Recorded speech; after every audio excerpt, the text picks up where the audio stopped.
ताज्या बातम्यांसाठी महान करेला सबस्क्राइब करा आणि बेल आयकॉनला क्लिक करा।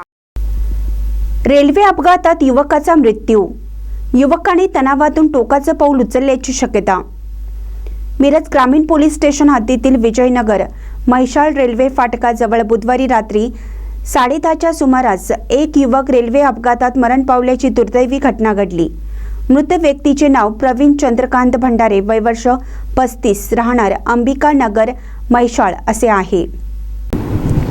मिळालेल्या प्राथमिक माहितीनुसार प्रवीण भंडारे हे रेल्वे समोर जाऊन मुद्दाम बसल्याची माहिती रेल्वे लाईनमन यांनी रेल्वे पोलीस यांना दिली। त्यानंतर आरपीएफने तात्काळ मिरज ग्रामीण पोलीस स्टेशनला कळवले। घटनेची माहिती मिळताच मिरज ग्रामीण पोलीस व स्पेशल रेस्क्यू फोर्सचे जवान घटनास्थळी दाखल झाले। पंचनामा करून मृतदेह मिरज शासकीय रुग्णालयात पाठवण्यात आला।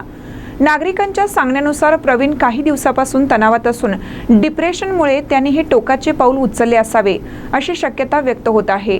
घटनास्थळी स्पेशल रेस्क्यू फोर्सचे कैलास वड्डर, महेश गव्हाणे, सागर जाधव, शिवराज टाकळी व आकाश कोलप यांनी तत्परतेने काम पाहिलं। पुढील तपास मिरज ग्रामीण पोलीस करीत आहेत। महानकर निप्ससाठी आदी माने, मिरज।